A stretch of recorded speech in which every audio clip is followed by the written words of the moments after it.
I was just studying, doing my A levels, and I was looking at different unis, and I was just playing for Ayr United at the time, and I call him my cousin, but he basically my cousin. He was assistant manager at Heriot Watt, and I came up to just view the Scottish unis like Edinburgh, Heriot Watt. We had a slight look at Stirling, all the ones that did sports science, and because all my grandparents, aunties, uncles all up here, so I thought it'd be a suited move, and I trained with the Heriot Watt first team on a Thursday night, and it was with the head coach BJ, and he got me involved.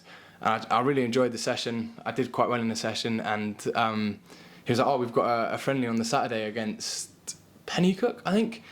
And so I went along to that. I played terribly in the game, but it was a good experience. I really enjoyed it there.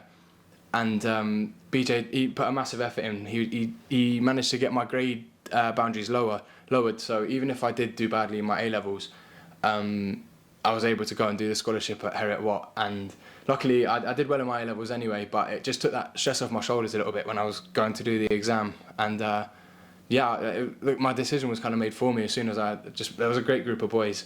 I still keep in touch with all of them. So yeah, really enjoyed it. And you would have been around about 18 at the time when you joined? Yeah, 18. So what sort of level were you playing at down south before you made the decision to come back up to Edinburgh? Not a great level, to be honest. I was playing, I don't even know what step it is. It's called Ayr United, and they're in West London. Their first team's quite good, but I wasn't really playing for the first team. I was just playing under 18s football. I got the occasional call up to the first team, which was a great experience, but it wasn't great standard. I was playing other sports at the same time. I was playing like rugby, Gaelic football. I was doing a bit of everything. I wasn't taking football too seriously, but no, it definitely did step up a level when I went to play men's football. And I know Heriot Watt's not the highest league in Scotland, but it was a good standard. And then especially with this scholarship, like everyone pushed each other a little bit, and we got a lot of boys in that are really talented players. And it would have been sort of this time last year when you probably started to look at how things were going to be shaped beyond Heriot Watt. Yeah. In terms of your first couple of years there, how quickly did you progress, and how quickly did you realise that full-time football might be a possible career for you? It was actually quite a slow start. In first year, I was enjoying the scholarship programme. It was really good. I wasn't standing out by any means. I was scoring a few goals here and there. I think I hit like 18 in the season. But I wasn't by any means a standout player. We had some great players in the team, like boys that have gone on to play at Montrose, like Ali Shrive, Craig Smith, a couple good players. But I kind of stepped up more in my second year ish. Like I wasn't more of a senior player, but I was 19 at the time, and I just thought, you know what, like I'm doing all right, but I can be doing a lot better. So I started to take football a lot more seriously, and then just went from there. I started scoring goals. I think I got given the captain's armband, and then it kind of just kicked on from there. I was playing every game with confidence. The manager had given me loads of confidence there. I was flying, and then offers started coming in, and I was just a bit. It all happened at once, really. I was just scoring goals, getting a bit of recognition, and then all of a sudden I have like clubs messaging me on LinkedIn and stuff like that, and I was just, it was a bit of a whirlwind period, but I really enjoyed it. So. And in terms of that, as I said, slightly less than conventional route to full-time football, when you signed your contract at Falkirk in January, do you think that had its challenges in terms of coming through sort of boys' club and your experience down south, and then the first couple of years at Heriot Watt? Do you think have you noticed that in the last 9 months that you've maybe taken different steps to your teammates? Yeah, 100%. There's you've always got this stigma about you, like you're a uni student. You know what I mean? There's that bit about it where you've not come from this big academy. You've not been a big name in football or whatever, and you've not really proved yourself at all. So you do have a bit of a stigma, but like at both clubs, the boys have been like lovely. Like you don't really get treated any differently. You know what I mean? Like it's they don't care like how you've got to this position. You're in the same position as them, playing the same game, same football as them. So although it is different, it was I actually really enjoyed it. At first I was a little bit skeptical. I was like it's going to be so hard to balance uni and football, but you realise that the uni will get done, and like I've got my obviously final exam tomorrow, so it should be it should be manageable if you like set your time correctly for doing both. But yeah. And how's that sort of been balancing that over the last sort of 9 months or so? Obviously, you joined Falkirk full time in January, went on to make some appearances in the Championship and kicked on again this season. In terms of balancing your studies and also coming into training full time, how have you found that? Well, I don't want to sit here and say like, oh, it's easy. It is difficult, and I did fail one module of a course, which I think if I wasn't full-time football, I would have passed. But then again, that's looking at a negative perspective. Like, I still passed 9 or however many others, so it is very doable. I think it all got a bit hectic towards the end of last season in that playoff, and football did just take over when every game was a must-win. It was all that was on my mind, really. So I think maybe different circumstances I could have maybe managed it a bit better, but I was really focused on winning that championship. And obviously it was my first experience at a championship battle, so it was a whirlwind of a time. But I think that it is manageable if you set your time out correctly. You said you've had to find the time to balance both your full-time training and your studies. The union itself puts a big focus on personal development and identifying pathways for education. For someone who's been at both sides of that at different stages, how important do you think it is that this aspect can be a potential avenue for professional footballers? I think well, from how I see it, I think that it's really important. I think it's I think it just offers something different, because a lot of people can get caught up in football. You can get very caught up in it. It's always good just to go home, not even switch your mind off, but just switch it elsewhere. And if you're doing something that you enjoy studying, although obviously it's not the most enjoyable thing, it puts your mind elsewhere and it gives you an opportunity after football. Like, you're a bit more comfortable. You know you've got something under your belt that you can go on and use. So there's plenty of boys that do it as well. Boys at Falkirk, boys here that are studying. I know Benny and Hammy just had an exam the other day. So I mean, it's doable, very doable anyway. And if you come back to obviously when you first came into Falkirk, completely new experience from yourself, and as you said, there's maybe a little bit of stigma around you. Did you have any doubts, or did you have to maybe adjust your expectations when you first went into that sort of environment? Oh, 100%. At Heriot Watt, everyone was, first of all, similar age to me. Like, I was in and around 20, 21, all boys that you take football seriously, but it's not your job.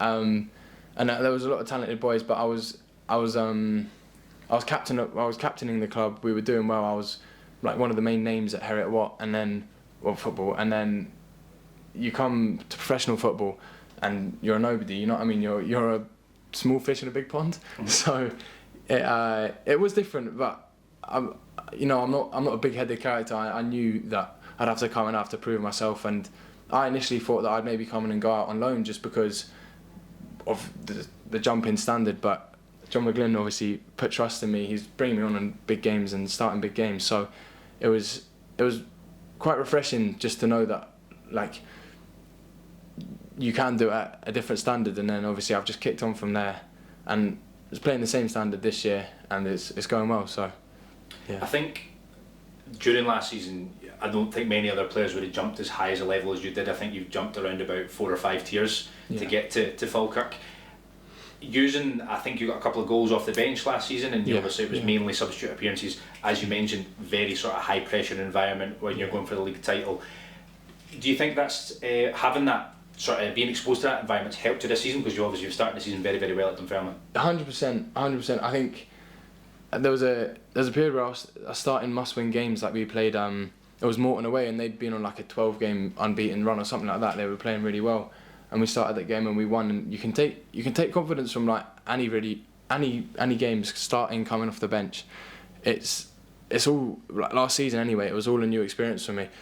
But this season, obviously, coming in, I've played or made 16 appearances or so. And although I didn't get the goals tallies that I wanted last season, I got that experience, which was unbelievable. And then I can step out onto the pitch with a bit more confidence, knowing that I've been here before, I've played these teams before, I've done all it before, so I've got a bit more of a point to prove. I'm not playing like safe. I've got a point to prove almost. So yeah.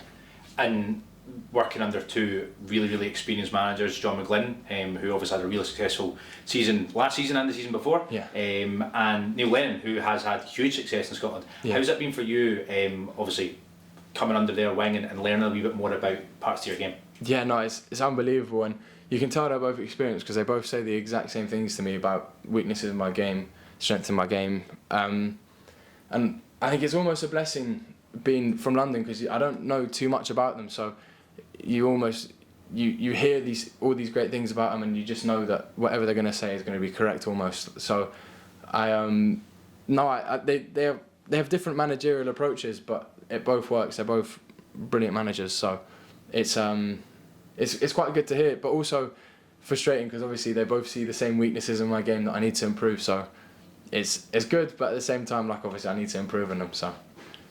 And as a young player, things often happen quite quickly, but it's been an absolute whirlwind year for yourself. If you reflect on that journey, including a league title and a call up to Scotland under 21s, has this exceeded all your expectations? Oh, 100%. If you ask anyone, I set very high standards of myself, especially if I come off the game, for example. Even if I've scored and not playing a good performance, I'll be disappointed and stuff. So coming into professional football, I had expectations, and I knew I had to back myself. I had to, maybe start and do what I can, but starting frequently in the champ and getting that international call-ups, just I didn't even really think about it, to be honest. Last season I didn't really think about Scotland. I just thought try get that starting spot in at Falkirk last season. But now that it's all happened, it's incredible. But you don't want to let your head be stuck up in the clouds. Obviously it was an amazing experience, but to get called up again in March, I have to keep my head down, working hard here, and that's what I'll do.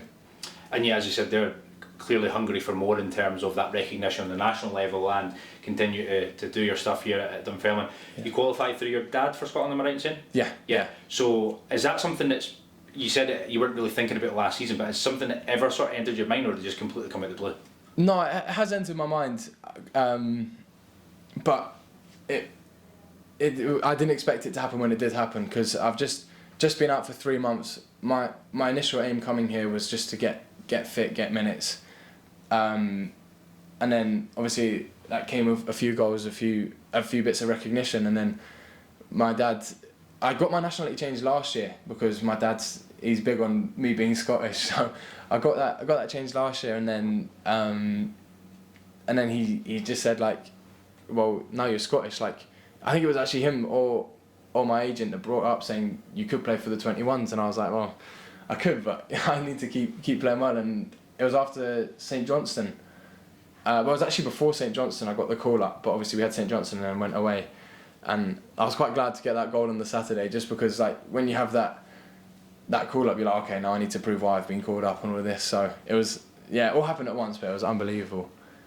And do you think that was a different experience for you going away to the camp, obviously training and playing with players who have had different experiences from yourself, whether that be guys at the top end of the Premier League in Scotland, or guys that are obviously on the fringes, whether it be in the Premier League in England or the Championship? Obviously people going from loads of different areas there, loads of different experiences. How did you find that? It was unbelievable. All the boys there were lovely as well, to be fair. You came in, they were really welcoming. A lot of them have been up through the system and stuff like that, so they were quite welcoming, especially considering obviously I've got an English accent and stuff. So, but it was great. Under 21s was a different type of football. It was I'd argue it was less physical, more technical, and I really enjoyed it. The minutes that I got out there, I think I maybe totaled about 40, but I enjoyed every minute of it. It was different. It was a fast pace, but less physical, and it seemed to suit my game a little bit. So I had good fun out there. And going back to your degree, as you said, you've got one exam coming up, and you've got your 4th year next year, which you're going to have to continue to balance with your football, things going well. Do you think your studies, you mentioned it's sort of sports science and stuff, do you think that can sort of help you a little bit with your game, in terms of just having that knowledge, having that sort of discipline to know where to look for the right things and know how to improve? Yeah, 100%. I'm big on nutrition. I'm big on knowing what to eat, when to eat it. Obviously we do get told stuff like that here as well, but it's just adding a bit of your own knowledge to it. It can affect me in certain ways. If I get, for example, if I feel a certain tweak or something, I can overthink it, I can think the worst, I can be like, oh, it's a pull, it's a strain. But obviously that's just like such a small aspect of it. There's so many other aspects to it. But no, I think it does help, especially when it comes to like the gym work, nutrition, not so much mentality in terms of like the psychology behind stuff, because we don't really cover that. It's more actual physical stuff. And obviously we do. My exam tomorrow is data analytics, so that doesn't help me in the slightest. But it all helps. It will help at the end. You know what I mean? If it's not helping me right now, it'll help me by the end of. And you could argue that although a lot of these boys in here have got a head start in terms of learning their nutrition and their gym work and all the physical aspects in the academy, you've done it in another way. Exactly. That's a good way to think about it, actually. There's been a few players you mentioned already that moved into the SPFL through university football. We've spoken to Anton Dowds previously about experience. Did you ever seek out the likes of Anton for a little bit of advice about making that jump? Yeah, I did. I've never played with him. I'd never really met him, but the head coach at Heriot Watt, BJ, gave me his number because this was around the time where a couple of clubs were interested, and he was like, speak to Anton about it. Anton's done the journey, he's done all of this, and I dropped Anton a message. And he was flying at the time. This is when I think he was scoring like every week at the beginning of last season, and he was really helpful. Took his time just to like put a really well written response back to me, and it kind of set my mind for me, because he was so confident that you can do the jump. He's done it. I can't exactly remember what he wrote, but I remember reading it thinking like, well, it is possible. It is very manageable. So he was a great help when I messaged him.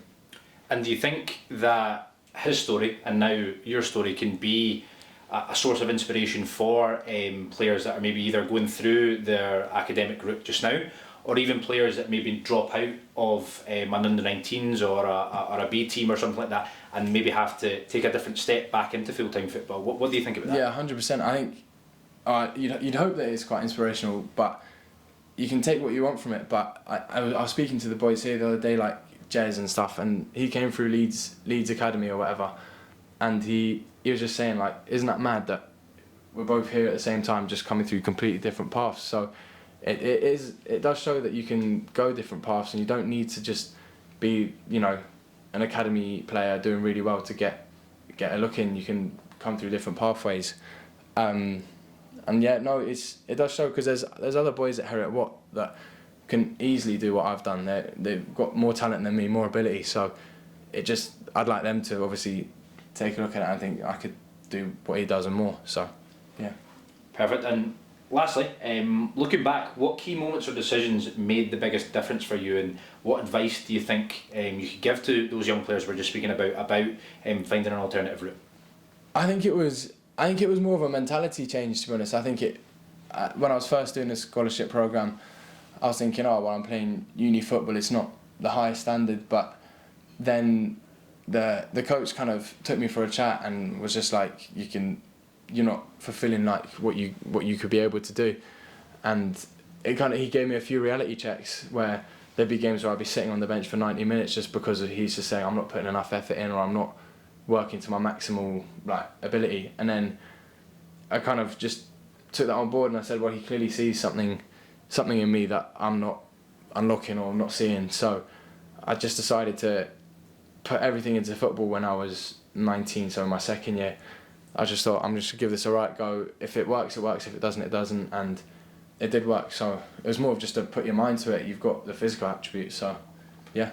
And is that something that you sort of carry with you on a day-to-day basis now, remembering those moments, remembering those conversations? Yeah, I think it more adds to just my general confidence, and obviously that confidence is massive when it comes to football, even outside of football, like in and around the club, speaking to people. I think it was big. Like, you've just got to be confident, you've got to back yourself. You know what I mean? If you don't back yourself, how are other people going to back you? So